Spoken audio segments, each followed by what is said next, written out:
who's working with you. You quit moving this. He likes to look out the window.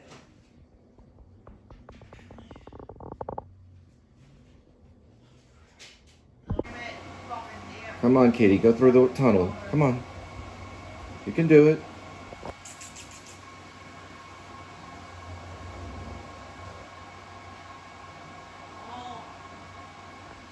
Yeah, I'm trying to get Kitty to go through the tunnel. Come on, Kitty. You can do it. He did it! Oh, wow! On command. We have it on video. All right, Kitty. Good job. Kitty went through the tunnel on command. Very good. Little theater cat right there. Shy, though. Yep. Try it again, Kitty? Or was that just luck? We have it on video. Kitty ran through the tunnel on command. Yeah, I know. I saw him out of the car. I have my purse. How many shoes?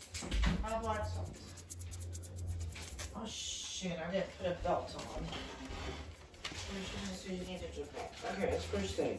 The paperwork. She'll probably leave for the day. She probably won't care. Probably going to dump me off with somebody else. Kind of sound like nobody gets along with the this lazy actor. Person. I'm special needs too. What the hell are you talking about? Everybody is. Well, leave the light on. Leave the light on. Cockroaches in the house. It's different when she's holding together. She's going to have to understand. She seems like an understanding lady.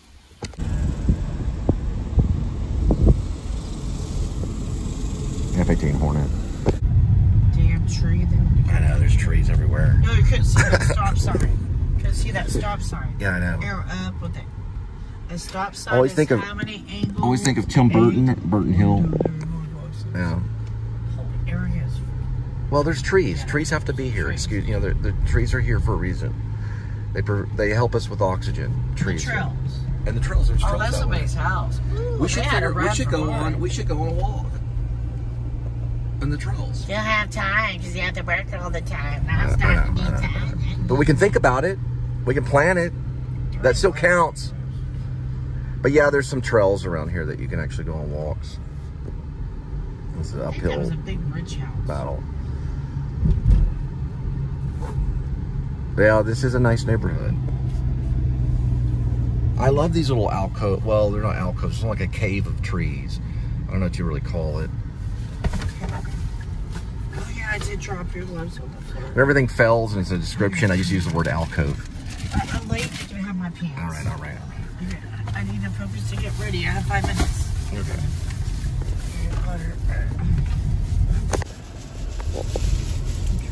I'm so nervous.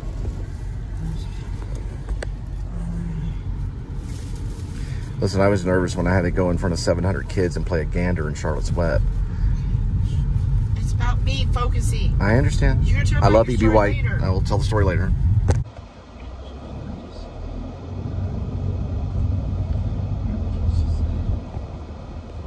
It's different when you're behind the counter versus in front. Restroom situation. It's called Pershing and Pretzels. Do you know where you're going? Oh, I always know where I'm going. I always know where I'm going.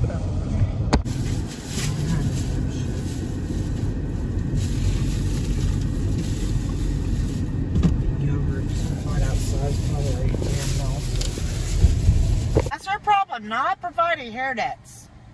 Hair nets will be provided. No, it's not. But you want my hair slicked back, kind of like Brahms was? There's nothing wrong with Brahms.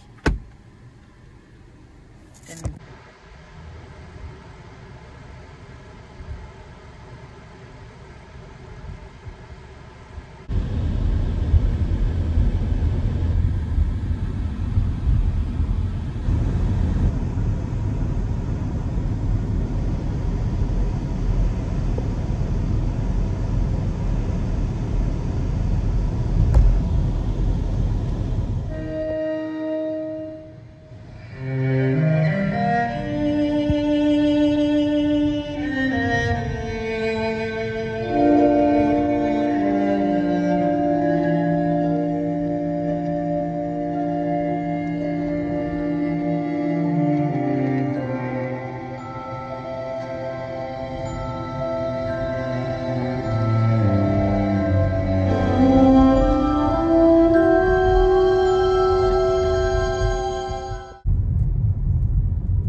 Yeah, so Breakdown was directed by Richard Pierce. Alfred Hitchcock Presents started in 1985. I don't remember the exact year when Breakdown was presented the second time in 1985, but John Hurd was part of it. Now, there is a difference, and I studied it, well, once.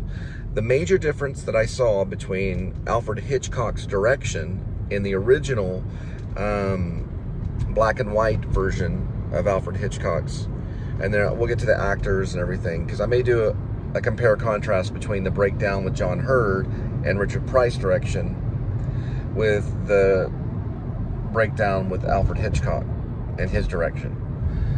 One of the difference is, I think that Alfred Hitchcock was showing, well, he used more stills, and the character had the in the black and white one, the steering wheel was right here, and he looked dead, but you could hear him thinking. So Alfred Hitchcock kind of had a obsession with a lot of weird stuff, okay? I just want to say that. Coffins and all kinds of stuff. That's what I saw. Well, with John Hurd, the shot was in color, and it was different, and he didn't look as dead, you know, when the character's not dead at all. And there's also more plot twist in John Hurd's version. And they dealt with a lot of different stories.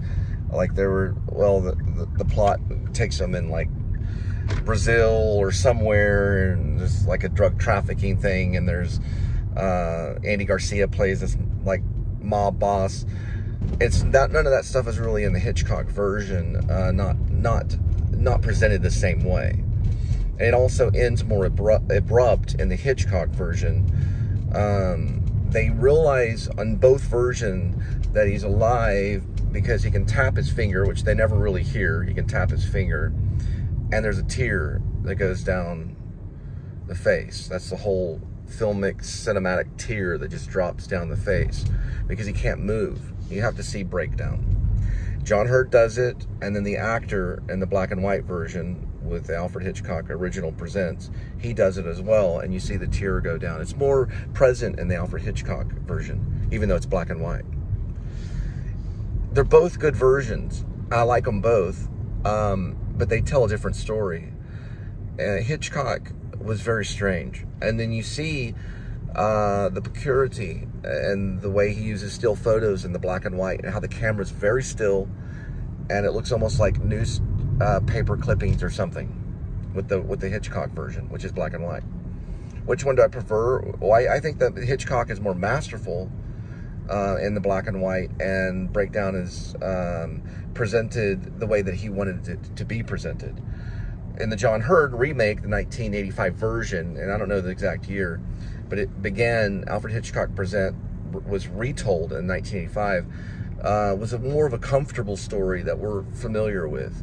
The way the shots are, the music, everything is, it's done in a, it's still horrifying, but it's not as strangely horrifying as Alfred Hitchcock, which was very bizarre, that version.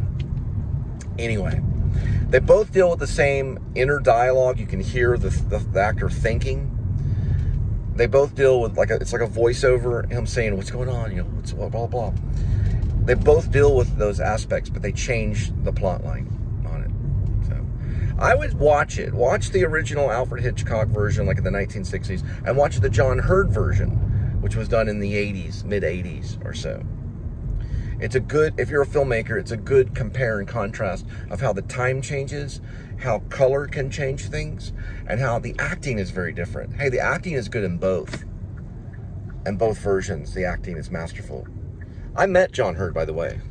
I got to talk with him at the Fairmont Hotel. Not about Alfred Hitchcock, but I met him when he was on set for Pelican Brief. He was just about to go in to act with Sam Shepard, and he actually signed my airline ticket.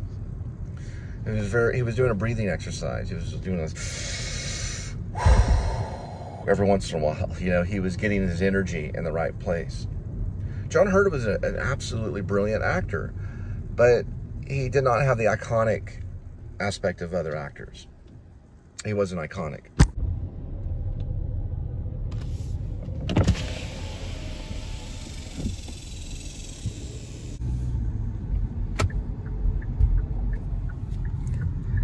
Okay, we're headed back.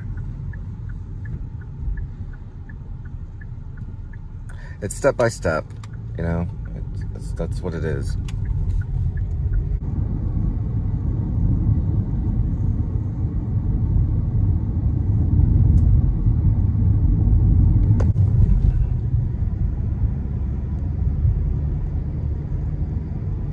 I think the name might have been Richard Pierce. I might have said Richard Price on accident. Sorry about that. It's Richard Pierce.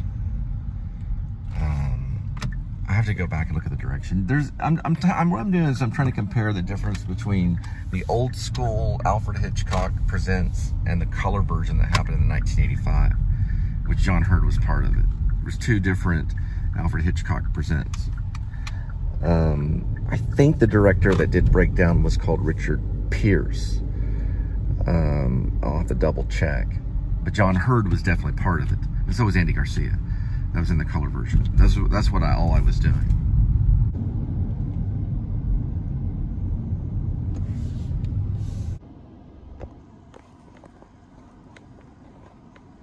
No, it was exactly like Carrollton. This is a Fort Worth one. They have a Carrollton hippopotamus. We did photo shoot with Linda on the hippopotamus. All right, come on, let's go.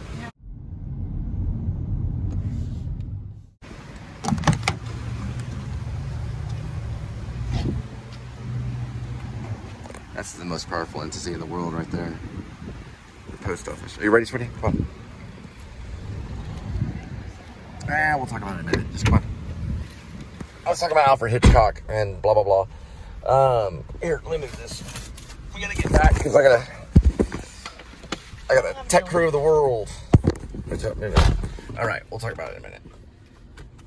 Okay. All right, guys, the air date of Alfred Hitchcock's Breakdown was in 1955. John Hurt did it later in the mid-'80s on the second release of Alfred Hitchcock Presents. So it was in 1955. Here's something I saw. It could be a rumor, but I think that Breakdown was a radio show. Someone do research and leave a comment. It's a possibility that that Breakdown that was released in 1955 of Alfred Hitchcock Presents was maybe a radio show. Now, here's the second part. They redid it in the mid-'80s with John Hurt. I'm finding the director right now. So in the John Hurt version, the car turns over and he's just underneath the car. In the Hitchcock version, his chin is like literally like up here. Just like this. Just like this. That's the Alfred Hitchcock directional one. He used this. Against right at the chin of the actor, the black and white one. Sorry, not with John Hurt. That was different. It's okay, don't worry about it. It was 1985 with John Hurt, and it was 1955 with Alfred Hitchcock. And Alfred Hitchcock was black and white and more still photos. Like still photos, it was like still, there were more, it was more still. It was like, I guess what's the word? It was more like in, kind of like a still frame. Shots of still frames and stuff like that. It didn't move around a whole lot. Shit, I was only there for an hour. I was able to clock in. She was able to do it ahead of time. Did it for 1 hour. Right, for 1 hour. Paper check. Like they're really gonna give you that hour. And what about the uniform? I already turned it in. Hold on.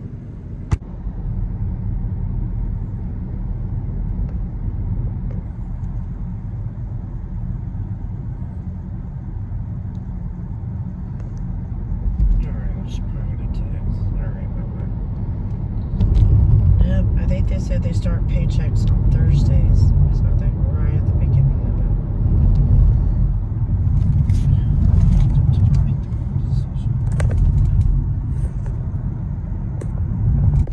it.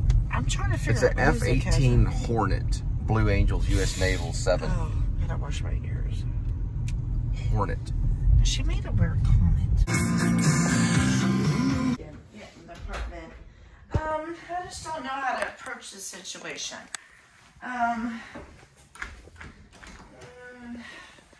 I don't want.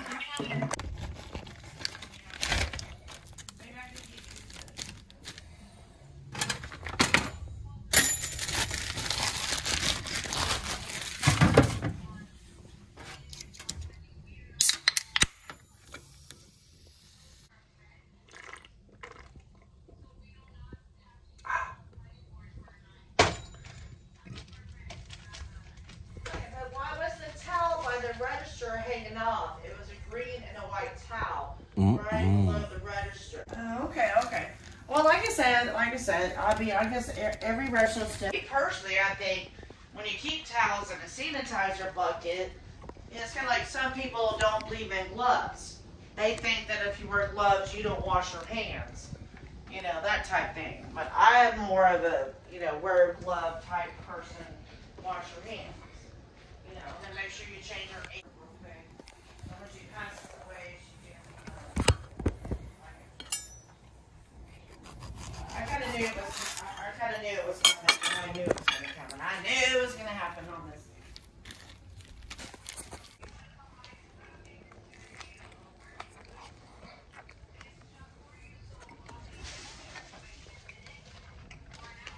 No, I worked about an hour. Give me one more shot, please, ma'am. Please just give me one more. Well, I'm not telling you. I just want another chance, okay? I told you, and I was open and honest with you. I already had decided to begin with. Trying to look at the menu to look at how they make Jersey Mike's. Lettuce, tomatoes, onions, pickles, red olive oil. And then my hand came up like that, and then he went over there and wiped off the knife. I'm not going to say anything bad about Jersey Mike's. I like Jersey Mike's. I don't know. But I did not go. I did not know about if he was a special one. I will tell you, I'm a big fan of Jersey Mike's, but it does not mean that every Jersey Mike's is run the same. I will send an email to Danny DeVito eventually, or somebody will. I'm a big fan of Danny DeVito. All right. Danny DeVito, the greatest acting story of all time. He was a short, fat, bald man that was a barber in New York City or somewhere near. Yeah. He did a community theater show. Lost another one. And one of the greatest agents of New York City went there and told Danny DeVito to meet him at an office in New York City. Danny DeVito showed up. He sat down at the talent agency for actors. And the talent agent said, Danny DeVito, I saw you in that community theater show. Give up acting. You're short, you're bald, and you're annoying. Give it up. Nobody is going to want to work with you. I'm the greatest agent in New York City. So what did Danny DeVito do? He went back to his barbershop, found out that there was an audition for an audition for a show, a television show, to be honest, called Taxi. What did Danny DeVito do? He showed up at the audition. He showed up, and the casting director was there. Listen, guys, we need someone that's short, bald hair, annoying guy, something. Danny DeVito walks out. He's short, he has bald hair. He sounded kind of annoying. Who is that guy? His name's Danny DeVito. Now we know who Danny DeVito is. That's the Danny DeVito story. Basically, never give up. Thank you, Danny DeVito. You got to find your inner Danny DeVito. It's a hard story to hear, but I heard it from an acting talent agency. It's called the Danny DeVito story, and it works. Find your inner Danny DeVito. It's a true story, though. I think so. I'm pretty sure it's true. Danny DeVito. The book with the Danny DeVito story is called The Tao of Acting. Check it out. Okay. Let me know how the